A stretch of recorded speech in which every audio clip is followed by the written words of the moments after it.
All right. Welcome everyone. We're right at noon, so we're gonna get started. We will have a few more people trickle in. We'll admit them as they go on. Welcome to our Building Tomorrow's Workforce. This is the first part of our two-part training, and we are very thankful for all of you to join us today on a Monday at noon. We really appreciate you taking the time out of your busy day to join us. And before we dive in, we wanted to welcome all of you and start out with some introductions. I am Alejandra Bejarano and I work with Region 9 Development Commission, which you'll get to learn more about. I've been with the organization over the past 5 years, leading economic development efforts with our organization. And I'm very excited to be talking about this topic of workforce with all of you here today. I have a background in business and public administration and came to the country as an international student. So I'm very connected to this topic. And with that, I would like to pass it to Mercedes. Thank you, Ale. Hi, everyone. I'm Mercedes Sampe, also with Region 9 Development Commission. I've been there for almost 2 years now. As Alejandra, I also went into the country as an international student, so I'm really excited about this topic. And I am going to apologize in advance. My internet is not working great today. So if I freeze at any point, Ali is going to continue whatever I'm saying. Hopefully, I will not freeze while looking too dumb. So far, everything's looking good. So I think we're going to be able to do this.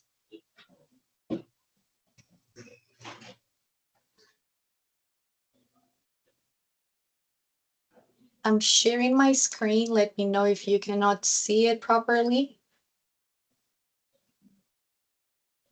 Can you see the slideshow? Yes, we can see it, Ale.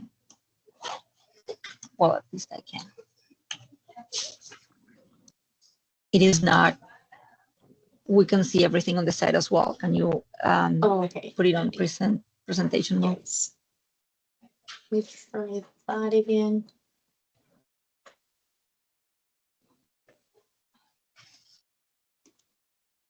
All right, is that better?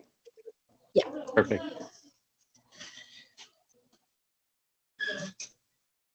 Okay, I think we can go over the agenda so that we know what to expect. Please let me know if you can hear me or if there's any problem with my sound. As I was saying, my internet is up.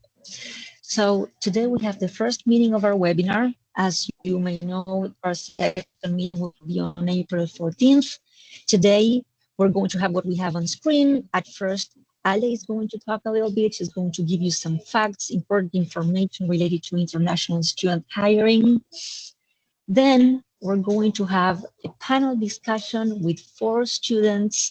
I'm going to introduce them in a little bit, but we have people from different colleges, different backgrounds. So really excited about the panel. Something that I should say is that we are going to have a Q&A section in each of the main parts of the webinar, which will be the panel and then the best practices section. At any point, if you have a question, you are welcome to write it in the chat.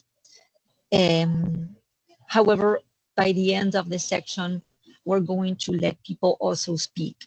If whatever you write is related to what the speaker is saying at the time, we're going to address it at the moment. Otherwise, we're going to save everything for the end.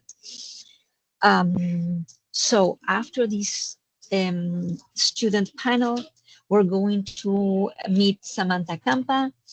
She's the internship coordinator for MNSU Mankato, and she's going to be talking about best practices when hiring international students.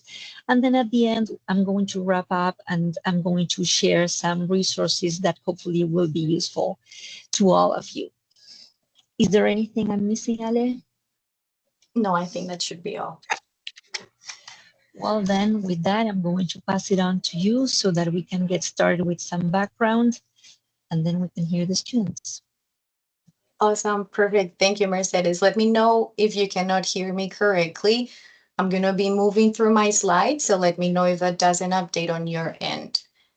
All right. So before we dive in, we wanted to briefly share more a little bit about who we are and the work we do and why we have been leading this effort over the past couple of years.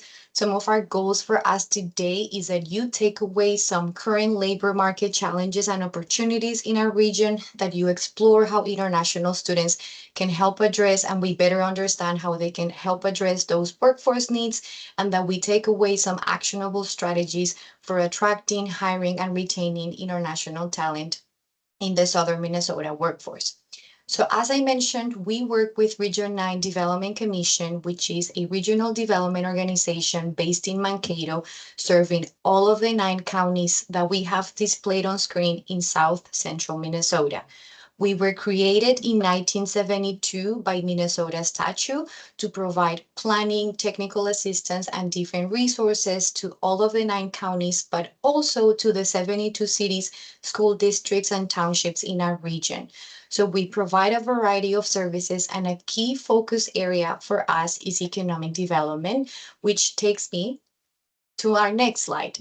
I wanted to start out by sharing some key data points and demographics around workforce. I know it's Monday and it's noon and right around lunchtime, so I will keep this concise and short, but we really just wanted to set the tone and the context for why we are leading a lot of these talent attraction and retention efforts around international students.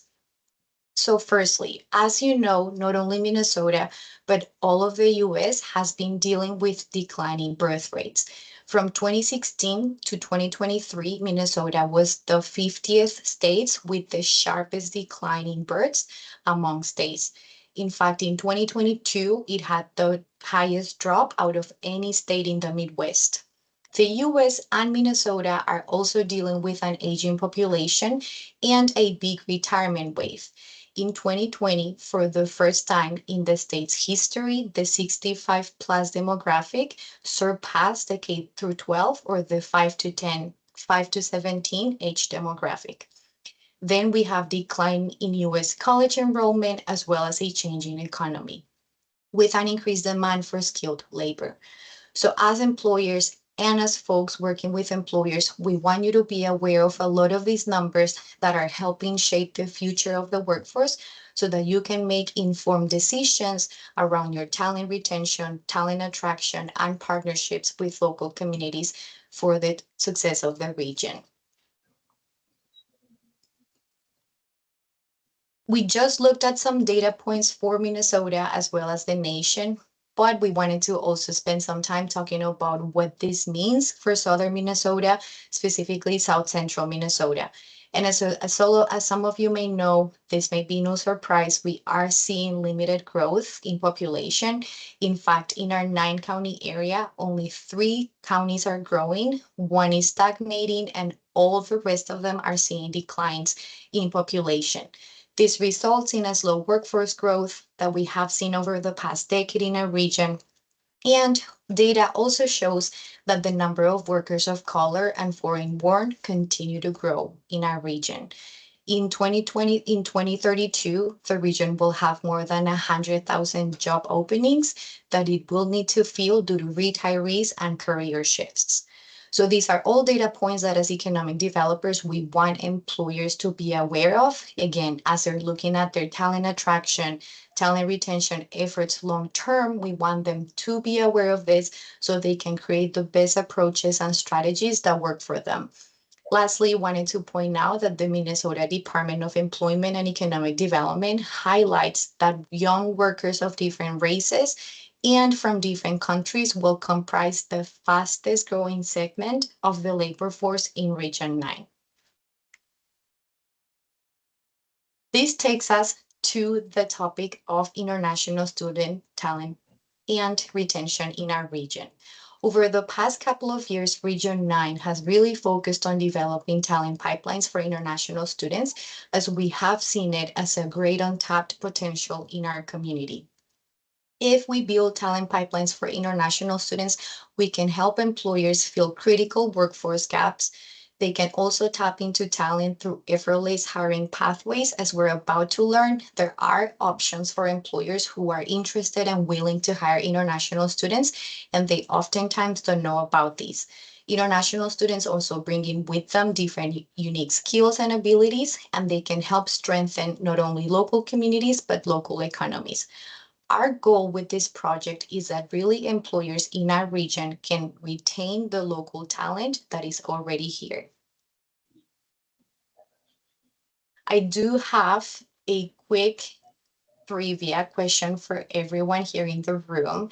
And I cannot see my chat right now because I am sharing my screen, but I would like for folks in the audience to please type in the chat, how many students do you think there are in international students in the state of Minnesota?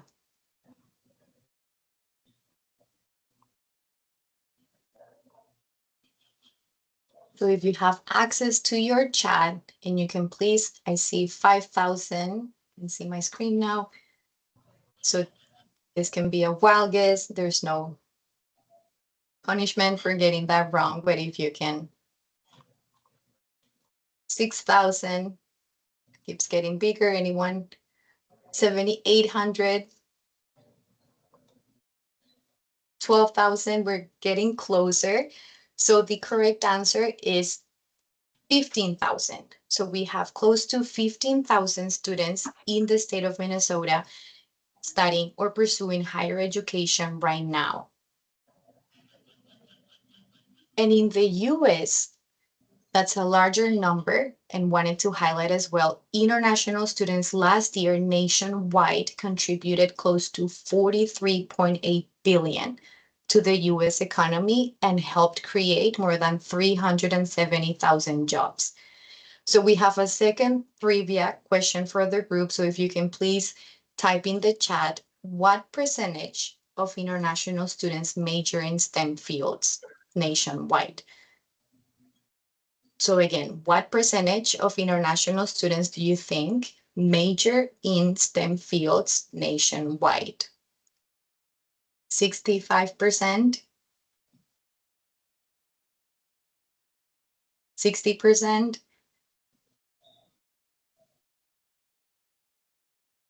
72%? Very good guesses.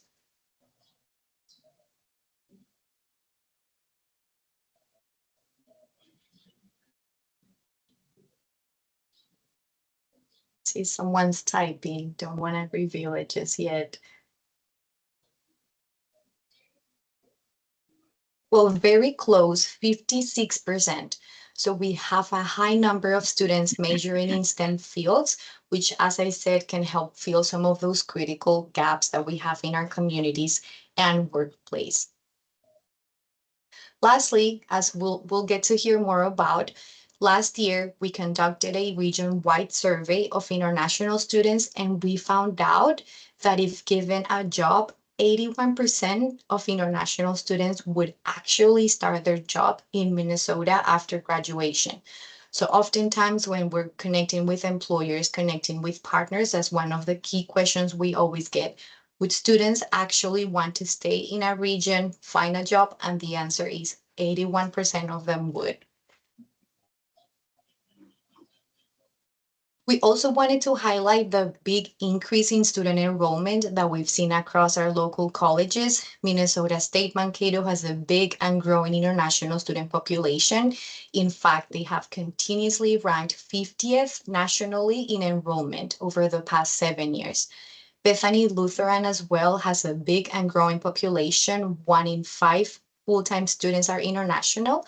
In South Central College was recently featured in our local newspaper because they have more than doubled their international student numbers. So as an employer, keep in mind this key talent pool because it is growing and it is here in the local communities.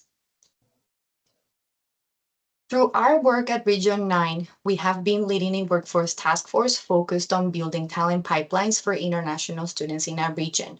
But we are not the only ones. Last year, we were invited to join a national peer learning cohort of other entities nationwide doing and leading this work. So we wanted to show you some of the examples we've seen from other states and other entities doing this work. And this varies very greatly from different industries and entities. We have seen universities, chambers of commerce, government organizations, consulting firms take on this work because they see the value and they see the vast workforce needs that the region will be facing. In fact, I highlighted a quote from a CEO from another state who highlights the need to start building initiatives around talent attraction and retention for international students. Other great examples of work that we have seen in other states like Indiana, Michigan, Utah, Missouri, and Iowa include creating grant programs that employers can tap into to hire HR or consult with law firms to find out best pathways to retain and attract international students. In fact, here today with us, we have Nick Hockenberry, who will be joining us to briefly share more about the work that's been taking place in Iowa. It is a sister region that is very similar to Mankato, although bigger. It has a very similar component in industry makeup. So I think they're a great example of a similar community in Iowa doing this work and leading it. So Nick, if you can please share more, that would be great. Yes, thank you, Alejandra. As she said, my name is Nick Hockenberry. I'm the Director of Workforce Programming at Greater Dubuque Development Corporation. We're in the tri-state area in Iowa where Wisconsin and Illinois come together along the Mississippi. So an old river town with a lot of different but smaller higher education institutions. And one of the priorities that had come up in our visits with college and university presidents was that they were working on building back their international student populations as a percentage of their overall student populations since COVID generally.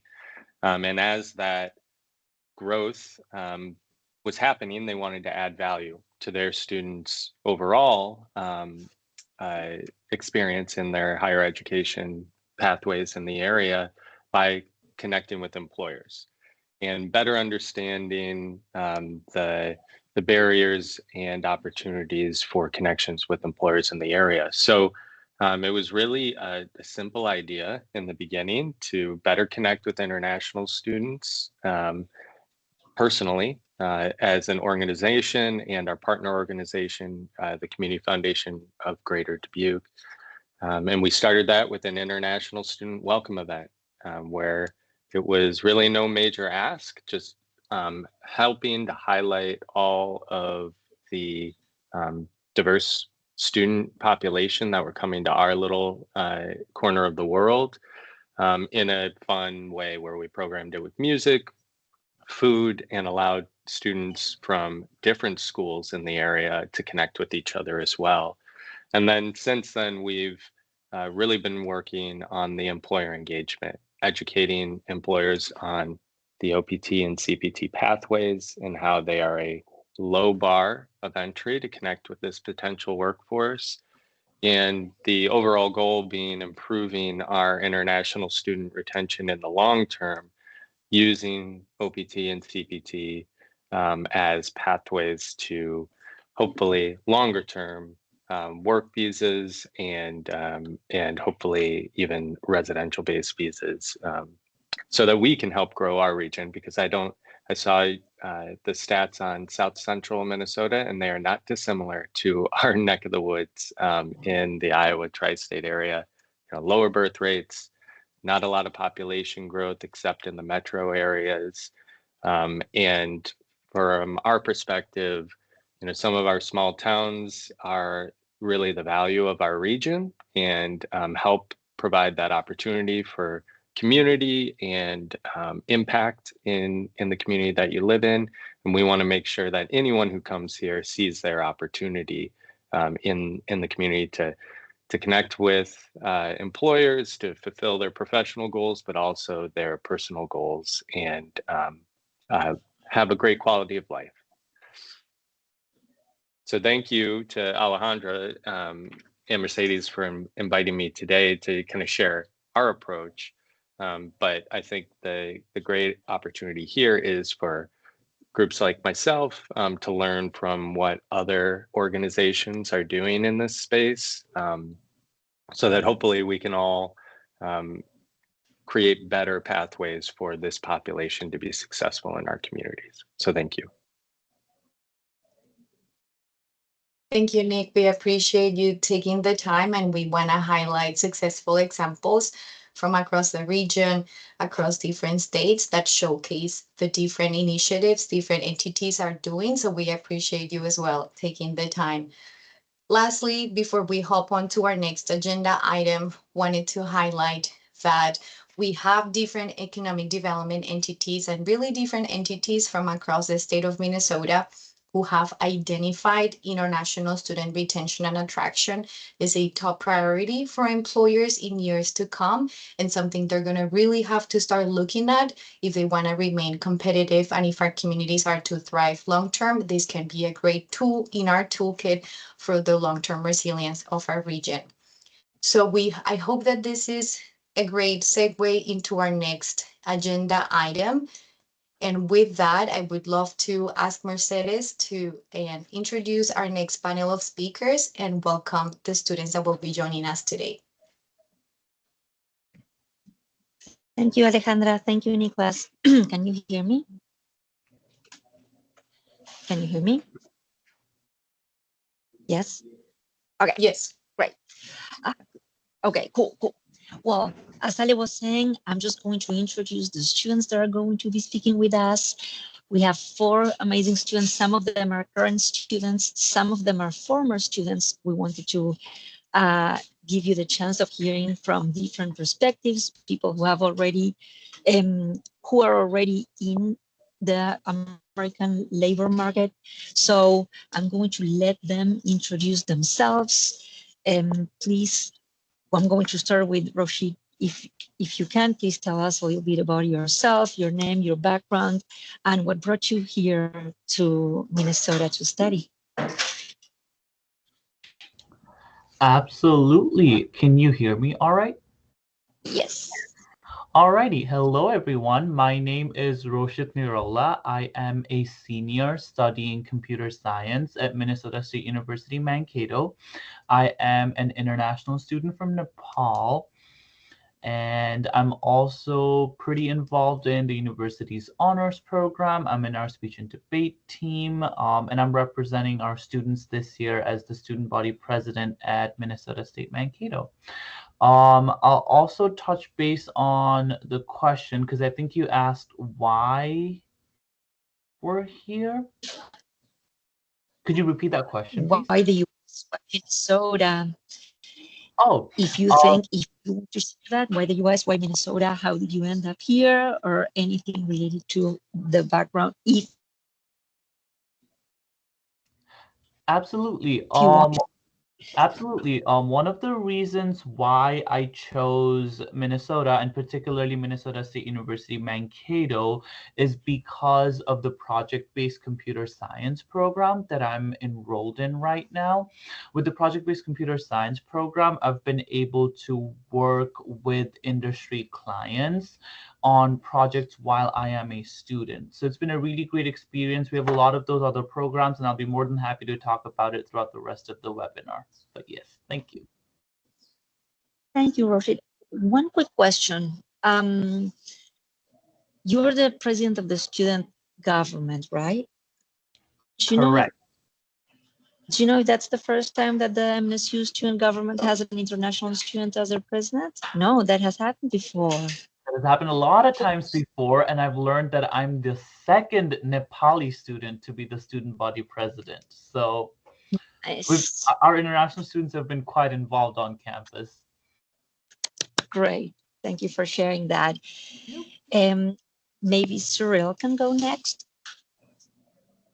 Sure. If I can turn this camera on.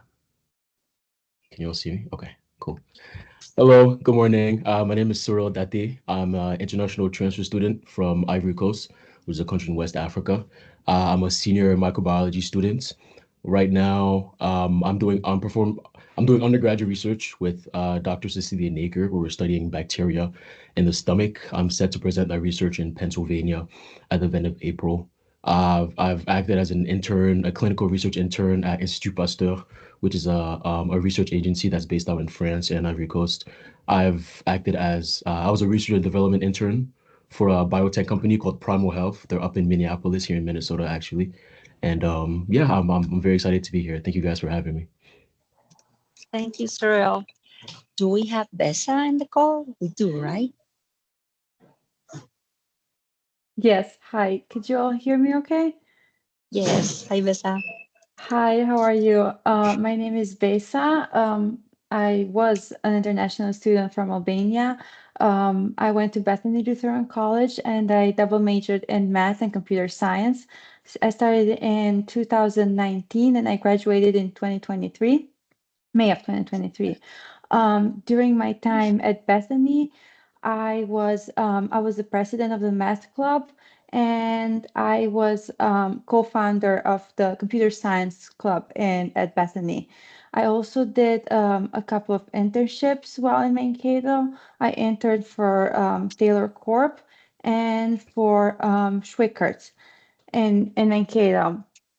After graduation, I moved to New York City, so now I live in Brooklyn, and I kind of left Minnesota. But when I heard about this opportunity, I was really excited to come and speak and share my experience. So, yeah. Absolutely, Besa. Thank you so much. And we are going to be talking about your path to New York, and we really appreciate you being here and sharing your experience with us. I'm going to ask the fourth student to introduce herself. Leah, are you there? Yes, yeah. Can you hear me? Yes. Awesome. Yeah. Hi, my name is Leah Hoitua. I'm from Germany. I came to Mankato in 2019 as a graduate student. Yeah, I was teaching German and now I'm teaching English, still in Mankato, still loving it. Thanks for having me today. Cool. Thank you so much. I think we can just dive right into your experiences looking for jobs in the United States. Well, you all are at different stages, so you tell me what you would like to discuss in relation to this, but how was the experience looking for internships? How is it that you looked for jobs? Any struggles that you had? Where is it that you're now? Well, a lot of you mentioned that already, and how did you end up there? So who would like to start with that? Any takers? I can go first. Yeah. So my first internship that I got was my I want to say my junior year. Yes, my junior year of college. And for that particular internship, it was kind of interesting how I got it, how I heard of it. I wasn't even looking for an internship at that point. That was like, it was not on my plan. I was just doing school and I was gonna maybe get an internship that following summer. But the previous summer, I had worked as an IT, as a student worker in the IT department at my school. And somehow, I don't know what I did or somehow I think the vice president of Bethany, he kind of, I helped him with something at some point during the summer. I don't even remember doing that, but he remembered me.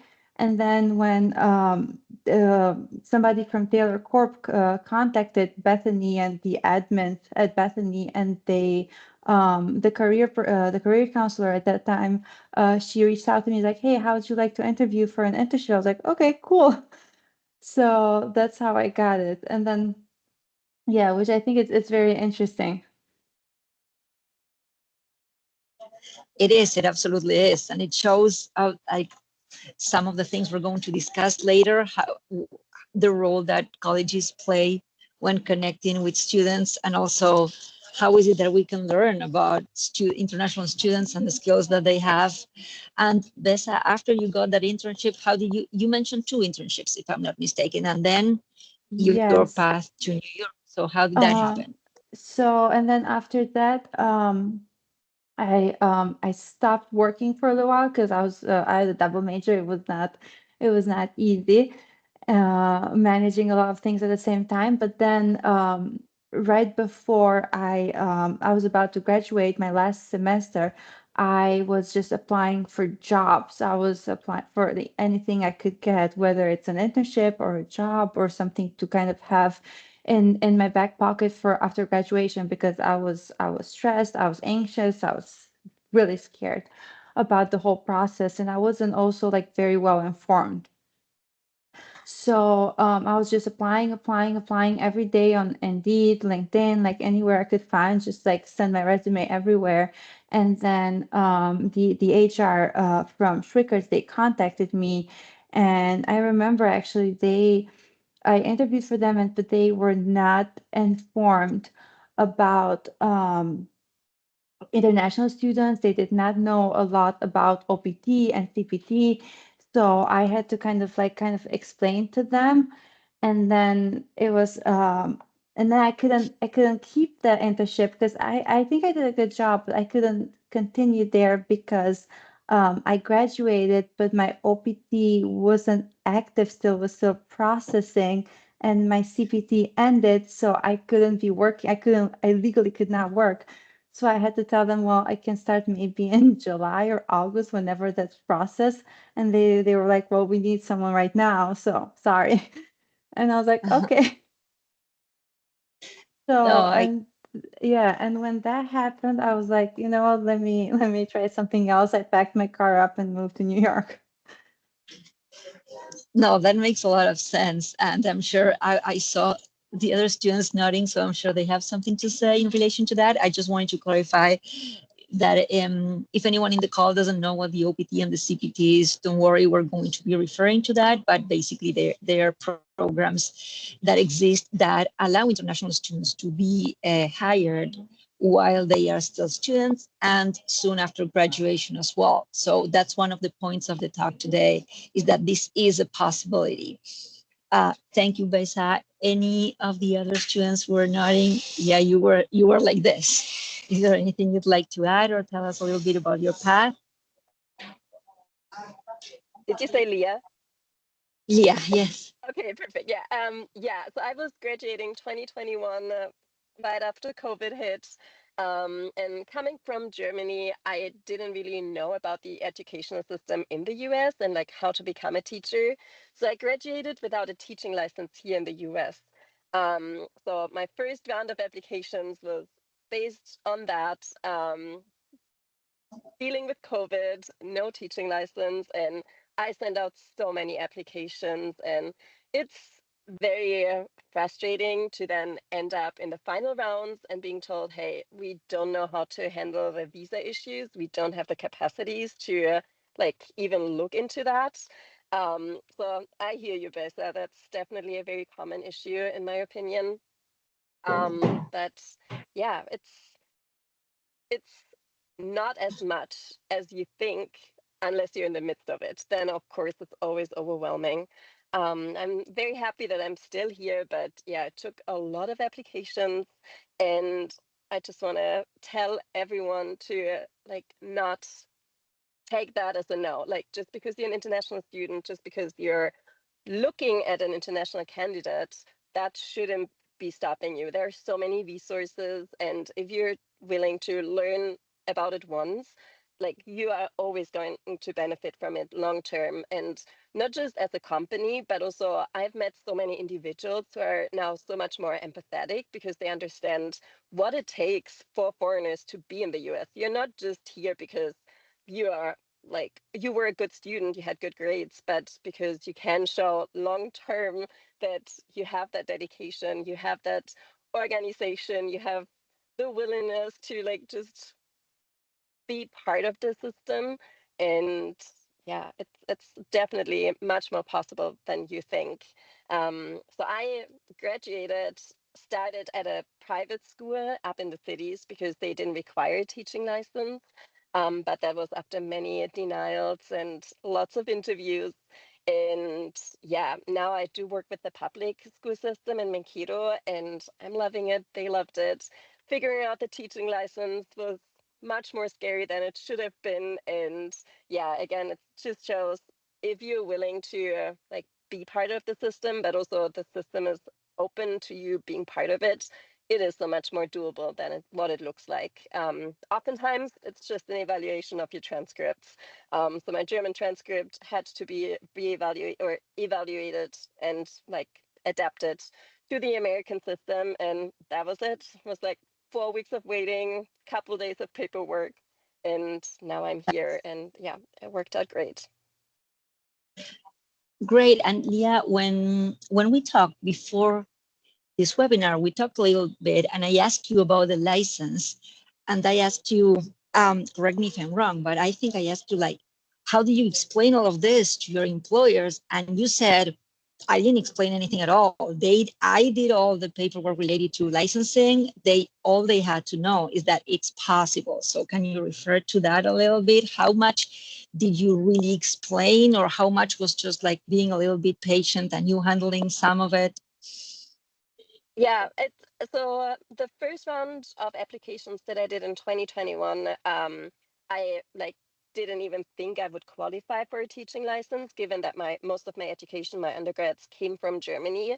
So I didn't look into it at all. And then I did read online that schools can apply for your license too. So I was kind of applying with public schools in hopes that if I do qualify, they can help me with the teaching license. But it never even got that far. So that's why I worked at the end with a private school, but charter schools would have been an option too. Yeah, but then eventually when I did apply for my teaching license, that was all done by myself. Now I have a bigger network of international teachers, and we are always welcoming and telling everyone, hey, this is how you should do it, this is how it's done.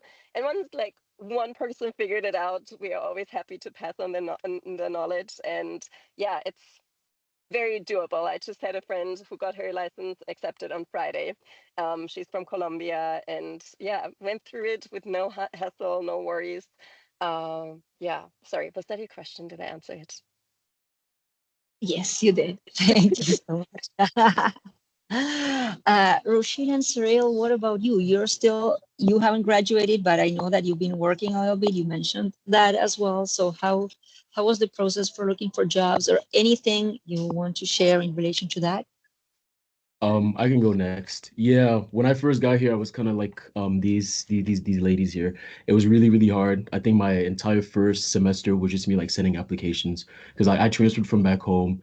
I knew I had the experience. I knew I had, the skills and talents to make any sort of organization great. So I was just applying. And like LinkedIn, you would post everything you do, you reach out to recruiters, etc. And it wasn't until it was a friend, and it was an American friend actually of mine that put me onto this website called SciTech. And it allows STEM students specifically in Minnesota to reach out to employees. So I applied for that. There was like a couple round of interviews. I think they sent me a bunch of emails. I had to answer questions in my transcripts, and they allowed me to the program. And even through that, they would post specific jobs for STEM students in Minnesota. And even in those job listings, it would say, oh, we don't offer visa sponsorship. But I would still reach out to those people, be like, hey, I'm still pursuing my education. I can do this thing called CPT. I'm able to work for you, no problem. You would need to submit any documentation whatsoever. And even after that, I would still get rejections. You will make it through the first couple round of interviews. You would drive all the way up to their lab to do a technical interview, and they'd be like, hey, we love you, we'd like to have you, but we just don't know if we have the capacity to take you on after you graduate. And then it was like at Primal Health, like I said, I did the interview, and they're like, hey, we're new to this thing, but if you can show us how to proceed with this whole visa thing, we welcome to have you. So I talked to them about CPT, about OPT. They got in contact with my immigration advisor, Paulina from the KIC, and they got to talking, and in the end, they were like, yeah, it's really nothing crazy for us to do. So I was able to work through them. Yeah, and even now I'm about to graduate, and I feel like it's repeating again. And then, but instead of talking about CPT, now I'm explaining OPT to employees. So it's like it's a cycle, but it's fun though. It is fun. It's good to put yourself out there. It's good to talk to people and try to educate people and yourself as well. So that's what my journey was like.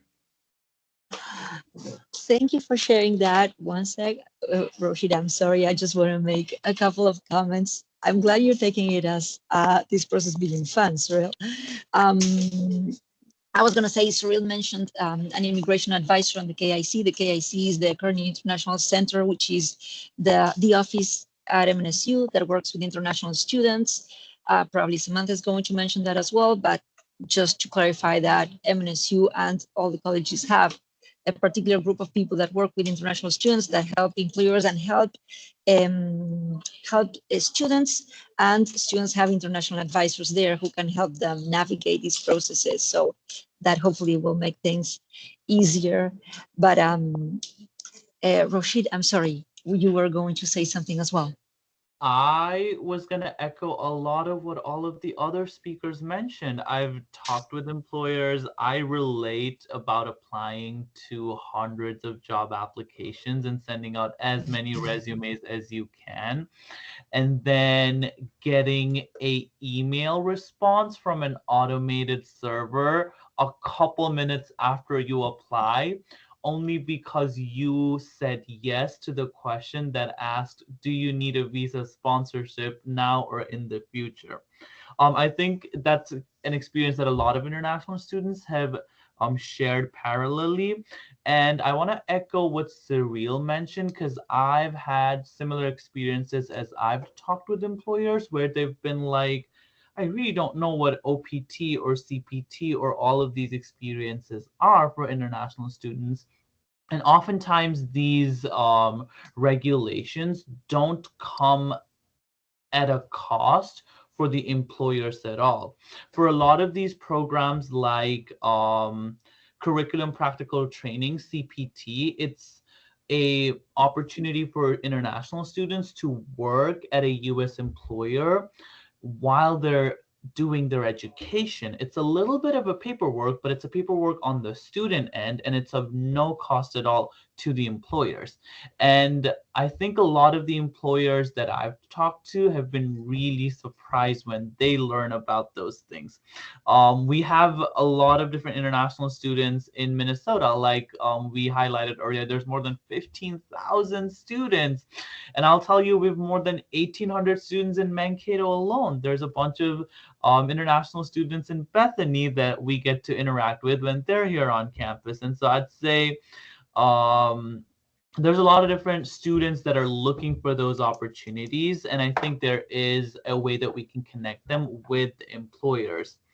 I'll also share one of my other experiences as I was talking with a friend.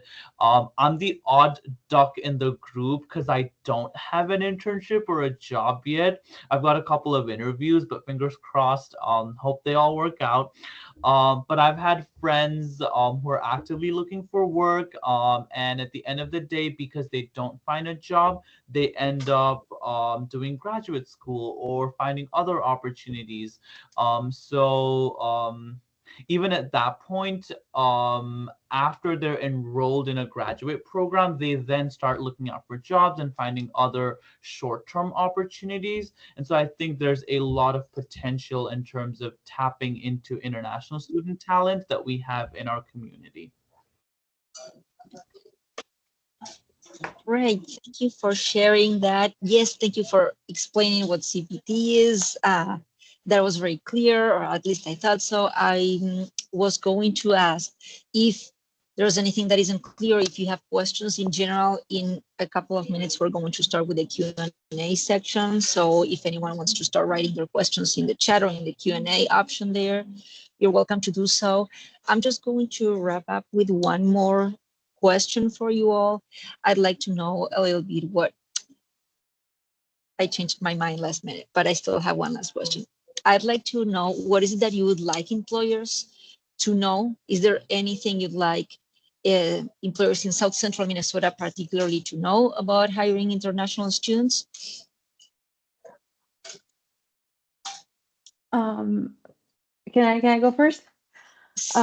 From my own personal experience, I would like for the employers in South Central Minnesota to kind of maybe educate themselves or know that hiring international students does not cost much, or if anything, doesn't really cost nothing. During like CPT and OPT, you don't really need a lawyer in-house, and you don't need a whole bunch of extra paperwork. The paperwork is always, it's just like Rashid said, it's on the students and they just need a signature. And even after OPT, because something that I encountered when I was applying for jobs, like, yeah, but you can't make a commitment, because if your OPT is 1 year or 3 years, why would we train you and then you would have to go back to your country, for example, and then you know what's good for us, which I guess it does make sense on the employer side of things. But then on the other side, H-1B is always an option. I was very fortunate to have my employer apply for my H-1B this round. Still haven't heard anything, but it really is not, if international students, we work hard, we're smart, we do our best in everything. So I think it sometimes, most of the times, it's actually worth it to spend maybe just a little bit of money to sponsor that H-1B, and you get a very loyal and trustworthy and dedicated worker. So it would be worth it. Would like to jump right into that. Yes, I think employers need to know how little commitment it takes from their side for the first year. Like, yes, you do need to train us, but you need to train anyone else too. And you don't know how long an employee stays in today's economic situation. But you do know that if we have 1 year to possibly figure out a way to stay here long term, we will take this year to the fullest, and we're not going to jump between companies, because that's always something we need to figure out again. We need to go through the whole application process, which is, I think, a little tougher than just the training part of it. And we will, like, once we have that job, we will make it work. Like, we are so committed, and we usually want to stay there for at least that 1 year. And we understand, like, it's our visa that eventually expires, and if there's no way for us to stay, we understand that, but we do want to make things work usually. I also think it's important to know that we, like, won't blend in. Like, we have our quirks, we are a little different, but we are part of the community, so we are definitely part of it. And yeah, we might not blend in, but we definitely contribute, and we're How do you there, know how to like, whether schedule it's an appointment outside with a of student work who or doesn't show up on at Handshake work yet? too. Sorry about that, and thank you so much, Leah. Also, thank you, Baisa. I was saying something, but I was muted. I was thanking you earlier, but I really appreciate what you are saying. Roshid, Soril, is there anything you'd like to add to that?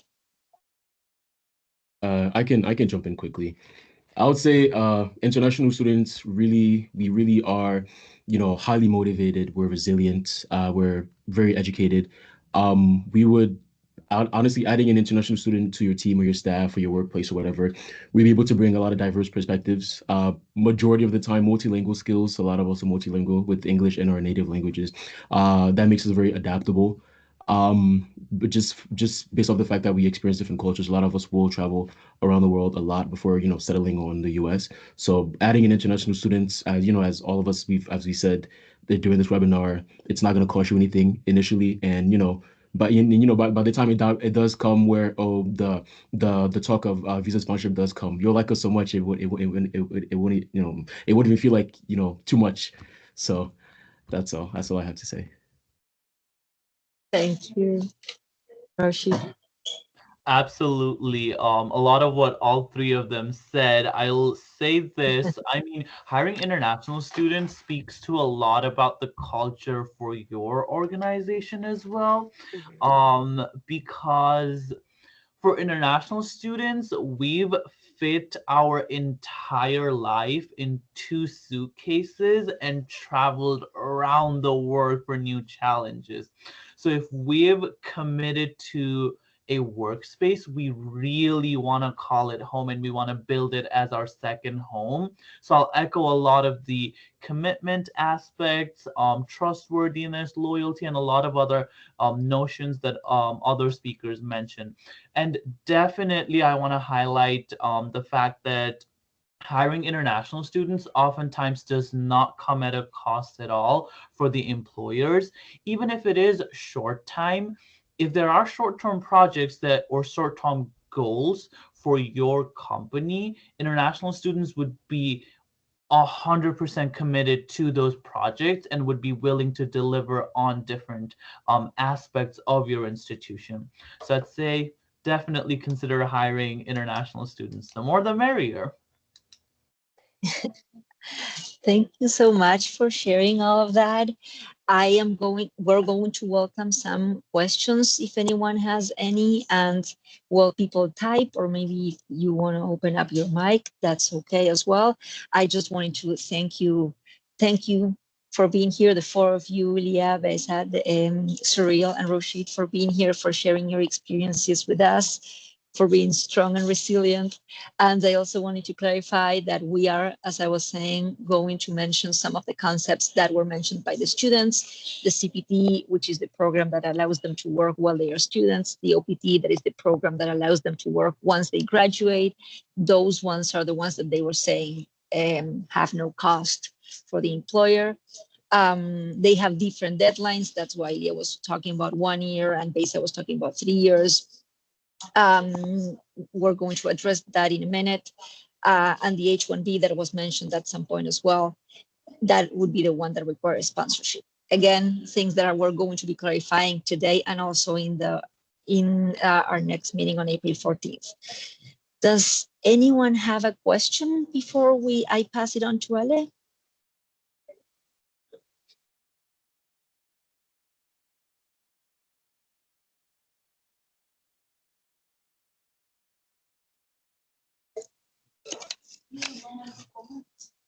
If anyone thinks of a question later on, and we've already moved on, we can always follow up, and you can email that to either me or Ale, and I'll email that to the students, and then we can forward that. Yeah. Okay.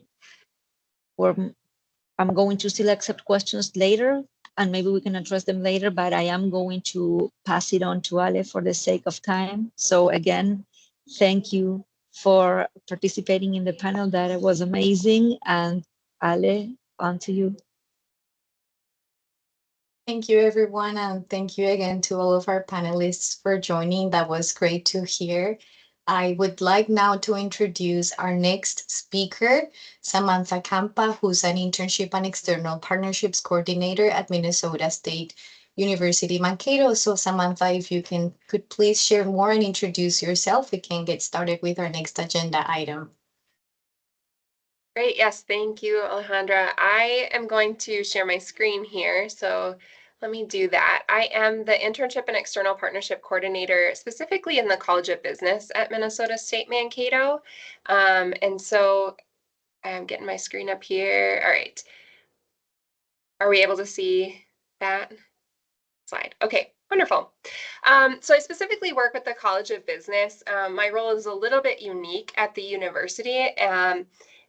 But I have kind of all of our business programs, and I work with helping students to, well, I'll get into it in a minute, kind of what that role looks like. But I do have my contact information up there, and I'll circle back to the slide at the end too. And I'm happy to speak with anybody, you know, after the fact too. So I'll just throw that up there. All right. So kind of I've been asked to share a little bit about the role of an internship advisor and then kind of who to be in touch with at the universities if you say, hey, I want to connect with students like the ones that we just heard from. Our international students are amazing. So I do encourage you to take that step and reach out, and I'm going to kind of cover some ways to do that. So the role of an internship coordinator is probably a little bit different at each institution. And even, like I said, at MSU, we have internship coordinators, and that role might look a little bit different department by department. But essentially, we're the point of contact for employers regarding internships. So if you have internships, it would be great to reach out with and connect with an internship coordinator in that area. We also work with the students directly. So we help students search and apply for opportunities. I work with lots and lots of international students and domestic students. I had 2 students in here earlier today, helping them with their search and solidifying their summer internship plans. So we do kind of know our students, and then we also oversee internship credit requirement. So if it's something where you think it might be a benefit to allow students to earn credit for the internship they're doing with you, you really probably need to connect with an internship coordinator, or the student will need to do that to make that actually happen, because each college and institution is going to have different requirements for that to qualify. I do want to kind of put the disclaimer up here, and I think that's probably true for a lot of our institutions in the region, but at MSU, we don't place students in internships. So if you reach out to us and say, hey, we've got this opportunity, send us a student, we don't quite do it that way.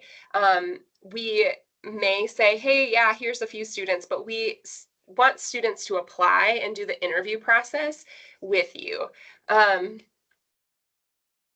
In order to get connected, I guess, with internship coordinators at MSU, I did put the link up here. There is a ton of us. So in the College of Business, I serve all of the business programs. There's a staff individual who serves like the computer information science classes students. And then some programs are going to have one person to like that major, and it might be a faculty member. So there's a list here where you can connect directly with those faculty members or the staff person like myself. So feel free to, you know, kind of follow that link. And I think maybe Alejandra and Mercedes can share that a little bit later too, afterwards, so you can have that link. But beyond that, if you can't find an internship coordinator, if you're on a college website or whatever, and you're like, I just don't see that here, you probably, the next step I would suggest is to reach out to the Career Center or Career Services Office. So at MSU, our central contact for internships is really the Career Development Center, because they can connect you with the internship coordinator directly for that kind of population that you might be trying to connect with based on the job. So maybe you have an internship, but you're not really sure what major that matches with best. The Career Development Center can kind of help you figure that out and connect you with the appropriate staff member at MSU. So I put their contact information on there. Other institutions might have something called an experiential learning office, so you might want to search for that term. At MSU, oftentimes our department chairs for the different departments, so like the accounting department chair, you could reach out directly to that person. So if you know what major it is that you're looking for, you can find those folks on the website. And then the International Student Services offices as well. So I know one of the students, and then Mercedes mentioned the Kearney International Student Center at MSU is kind of that contact point. They know their students too, and they're definitely meeting with their students and hearing from them when they're looking for opportunities. So that would be another point that you could reach out to. The key thing is it's really different at each institution. So I think I saw Bridget on here from South Central. Like, you probably are going to want to kind of reach out. You might have to do a little bit of searching to find sort of that best point of contact. But if it's a business program, I'm happy to be that point of contact for you or connect you to the right person. One thing that they're all going to tell you is that you should post your internship opportunities on their student job boards. So we have pretty much every institution is going to have a job board, and it will probably be free to post internships and jobs there. Those can be part-time jobs, they can be full-time jobs for students, entry level, and then a lot of internships as well. This is really the first place that we send students to look for opportunities. So it really is worth your time to post to our college or university job board. I did a little digging. MSU uses Handshake, and I noticed that Gustavus and Bethany do as well. It looks like South Central College is on Simplicity. These are just different job boards, but you can get your jobs out there. And if you post on a Handshake, you can select that you want MSU and Gustavus and Bethany students to all see the jobs. So we definitely recommend that you utilize these student job boards. All right, so a little bit about the job postings. We heard the students talking about this. Many internship postings deter international students from applying, or make them at least kind of like hesitant, like is this company going to hire me or not? Applications take a lot of work, and if students are sending out dozens and dozens of them, that's a lot of time. So you want to make it really clear that your job is open to them, because that will increase the likelihood that they actually do submit an application and that you don't miss out on them. So I encourage you to avoid having qualifications listed that say something about needing work authorization or sponsorship. Now, it may be true that they need to be authorized to work, right? You can't pay them if they're not authorized to work, but these students can get a work authorization. That CPT and OPT are work authorizations, so they are authorized to work. And that can be confusing though sometimes for students. They're like, am I lying if I say I have authorization? Are they asking about the future? Are they asking about right now? That can be a little bit confusing. So I would just avoid that altogether on your job posting and in your job application. If you need to say something though, if you need to have that question in there, I would just accompany it with a little bit of language that says this will not disqualify applicants or something like that, right? So that it's clear to them that like, okay, they need to know this, but it's not going to impact whether or not I'm going to get hired. All right, here's an example. This is a real example I pulled from Handshake. That last bullet point there, this company clearly doesn't want to hire international students for this internship, but this is very common language that we see. And in fact, I think Roshit mentioned this exact phrase: must be eligible to work in the US without company sponsorship now or in the future for employment-based work authorization. So very clear that they don't want to hire students without that, that are an international student who have CPT or OPT. I'm going to encourage you to be just as clear and forward with the fact that you are open to that.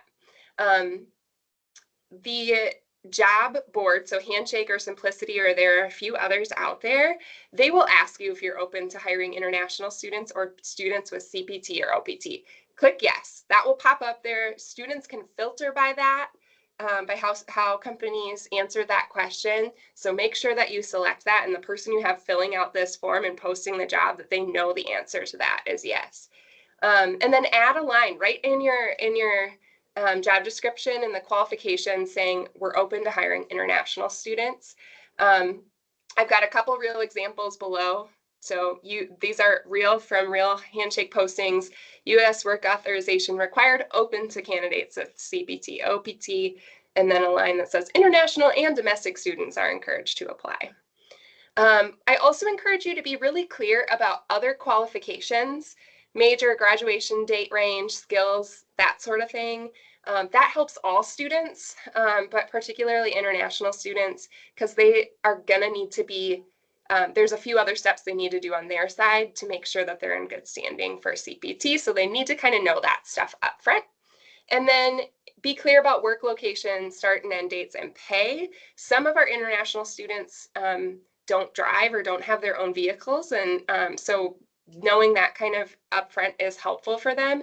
And I even saw a job posting earlier this week that they had a benefit of a parking pass. I see that a lot, especially if you're downtown. And I saw one that said, or a bus pass. So you might want to think about, like, if you're in a place where a bus pass could help a student. Doesn't even have to be an international student, but just a student who doesn't want to drive downtown or doesn't have their own vehicle. Thinking about things like that might help an international student kind of lower some barriers. And then I was asked to share a couple success stories. I think we heard some from our students, but I have a couple specifically related again to business students. So last summer we had a Sri Lankan management major do an internship at fund.com as a human resources assistant. And they had never hired an international student for an internship before, but they came back and they said that the process was easy, and they would not stop raving about how great this student was, how professional, how quickly he learned, his work ethic. I seriously heard from them like 4 times during the internship. So again, just some examples of how excellent these students are. And then another one, so you might think like, okay, big companies can do this. We're just a small, kind of mom and pop business. Can we do this? And so I wanted to share about this accounting firm. They're up in Plymouth. They're called Heinz & Clark. They have 11 staff members. And a few years ago, they hired an international student from Vietnam as an accounting intern. They had to learn the process along with her. They, again, had never hired an international student. I don't think they had any clue about what the process was going to be until she came along and she was a good fit. So they worked on it together, they figured it out, and then eventually they kept her on as staff after she graduated, and they pursued sponsorship with that student. So just a couple of examples of how this can go if an employer is open to it. And I want to kind of wrap it up with, if you're willing to hire international students, if you make that clear in your job postings, you are going to get lots of applications because their opportunities are limited, right? There are companies who are saying we will not hire international students. And so they don't have as many options. If you say we will, they're going to be excited to apply for your opportunities. You're going to have kind of your pick of the best. And then once you establish a track record of hiring international talent, you're going to have a pipeline because they talk to each other. I think you even heard one of the students say that they talk to each other between MSU and Bethany, right? They talk to each other, they know. We have students who I have a couple students whose older sibling did an internship and now the younger sibling is doing one too, and they've hired both on for full-time roles, right? So it is building that talent pipeline for you, especially if you can make it a great experience for everyone. So I do encourage you to reach out to me if you have questions about kind of any of this. I'm happy to help get you set up on Handshake. It can be a little bit intimidating and tricky at the start, but I am happy to walk you through that process. Once you have an account, I think it's pretty easy to post all your future opportunities there. And we want to make that easy for you. So thank you so much for having me today. Happy to take any questions if there are any right now.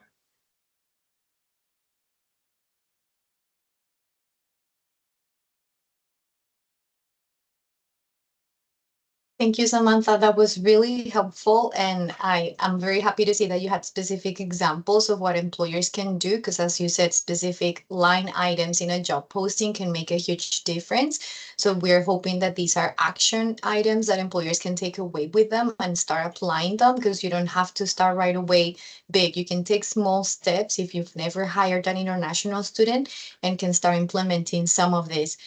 Again, we're opening it up for questions. If you have any, please type them in the chat or feel free to unmute.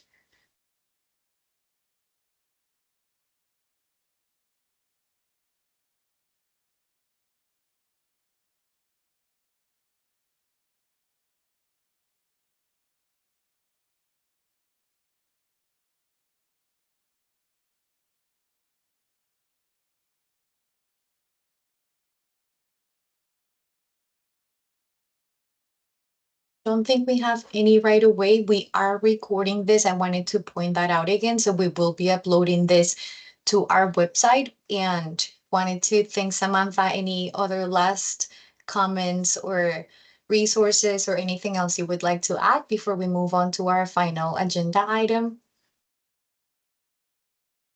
Yeah, I don't think so. Thank you. Thank you. We appreciate you joining us, and we will be following up with that slideshow that you shared with us, and we'll be uploading that to our website along with our recording. With that, I would like to pass it on to Mercedes, who will take us to our last agenda item. Thank you, Ale. Thank you, Samantha. I'll let you have the slides there. I just wanted to share some resources that are available for employers. Some of you may already know about this, but Region 9, along with other members of the task force, a group of people from different industries and fields that came together to work on this, we have developed some materials to help employers in the hiring and retention of international students. I wanted to highlight two in particular: the toolkit and the handout. The toolkit is the one you have on screen right now. It is a document that is some 20 pages, a little bit shorter than that. And then the handout that I'll show you in a minute, we can stay on this slide anyways. And I'll also show you where you can download them from.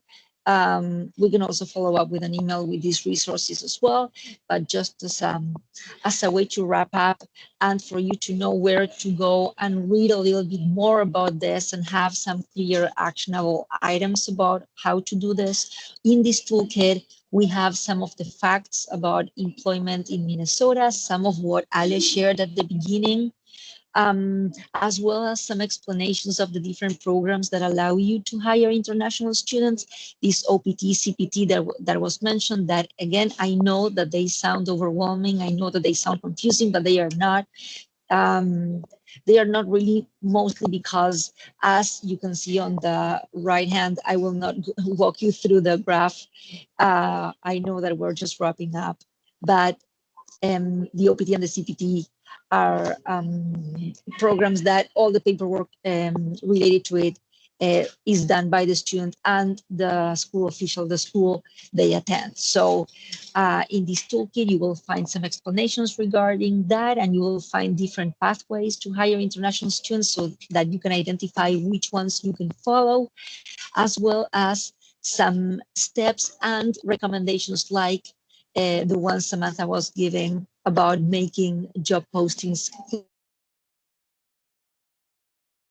unattractive for international students. Ali, can you go to the next slide?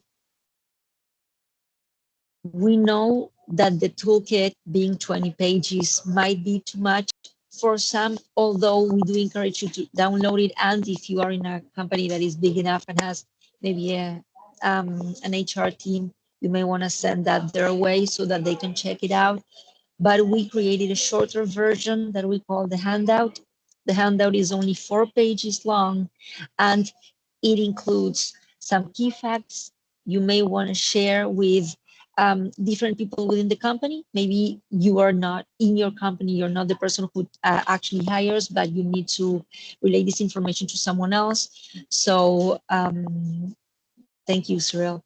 So you will find this information here. And again, some of the steps that we presented in the form of a checklist in case you want to start hiring international students, as a way to just go over some of the things that were mentioned. We include there step number 1, engaging international students early. We encourage you to make use of these programs that already exist to hire international students at no cost, the CPT and the OPT. You will be getting interns that will work for you, and at the end you may be able to determine if you want to keep them long-term or not, and at the same time you will be giving international students the possibility of getting work experience in the US. As a second step, we have the step of optimizing your job postings. I'm not going to go too much into that, as Samantha has already explained it. And then lastly, we encourage you to stay connected with your local university. If you don't know where to start, if you don't know how to connect with an international student, colleges will help you. They will send out their contact information, or they will send your contact information to them. Ali, can you pass to the next one? To the next one. I can come back to this one if we have time.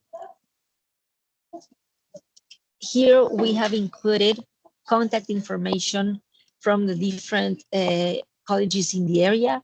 We will include this information in a follow-up email, but you have the information for Samantha. As Samantha was saying, she works for the College of Business.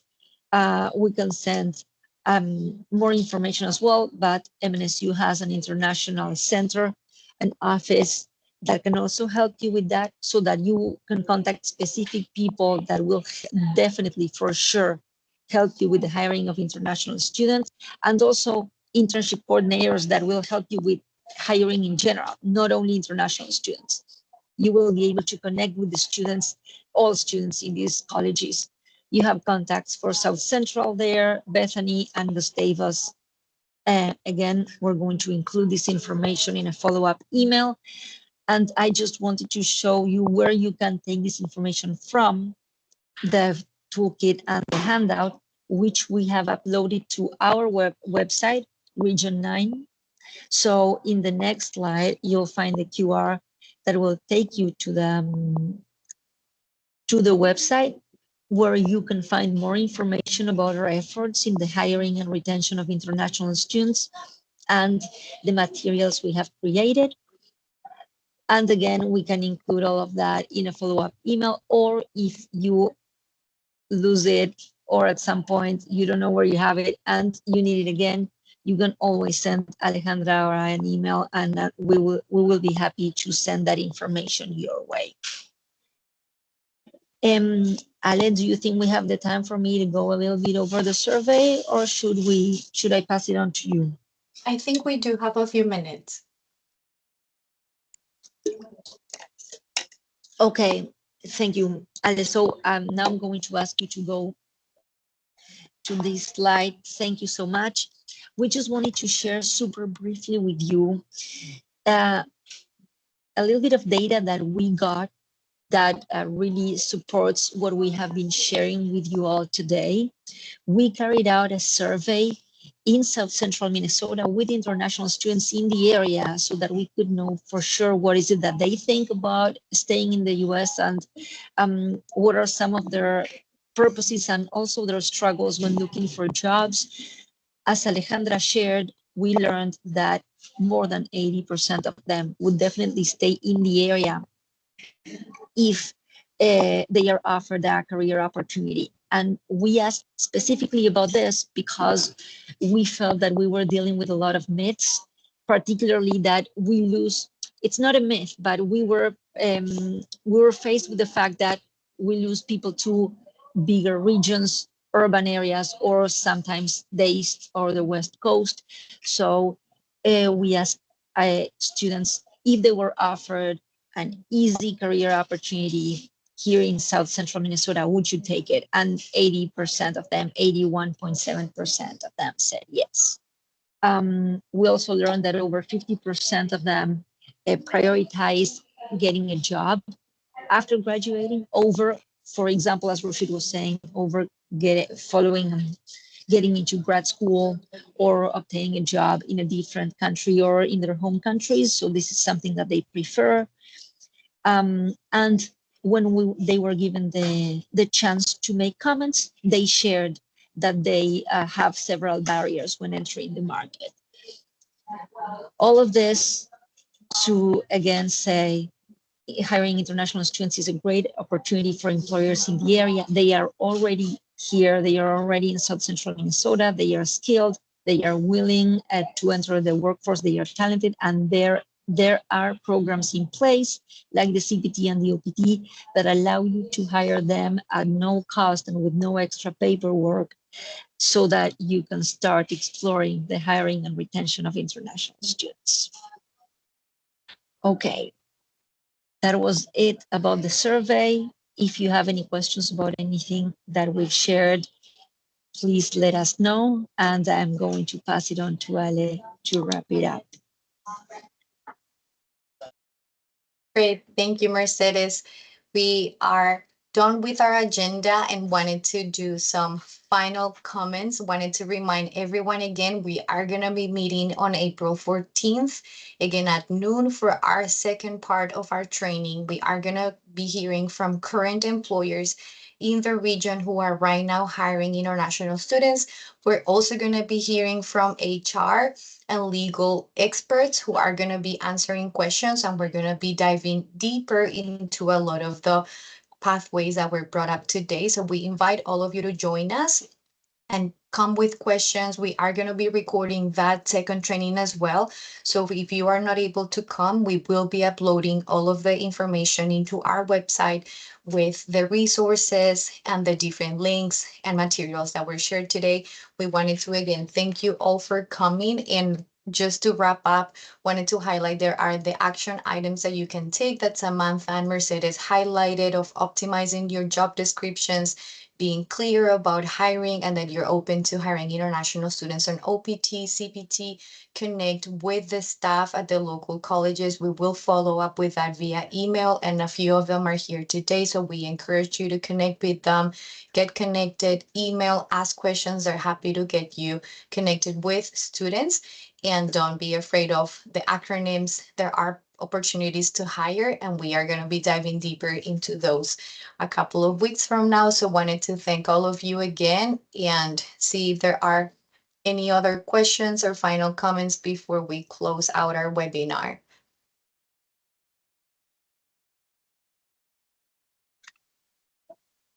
If there's anyone who wants to stay for a few minutes and ask a question, maybe you don't want to ask it in front of everyone, we can also stay with Alejandra. And I also want to take the opportunity to thank you all for being here.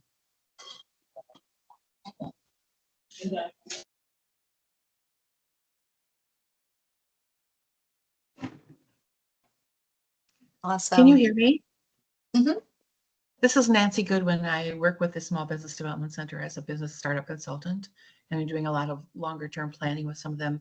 This is an exciting opportunity, from my perspective, to kind of add that to our content, direct them over for conversations when they're at that point in their business. A lot of them are brand new starts and don't have a need, but to know that it's a tool for their future planning, I think is just a really, really great gift to the community. Thank you.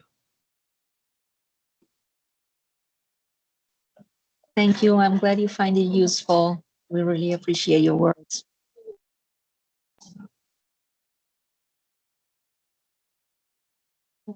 Right. Okay. Seeing no further comments, we want to thank you all for coming and joining us.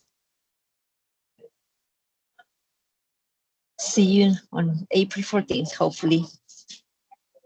Bye now.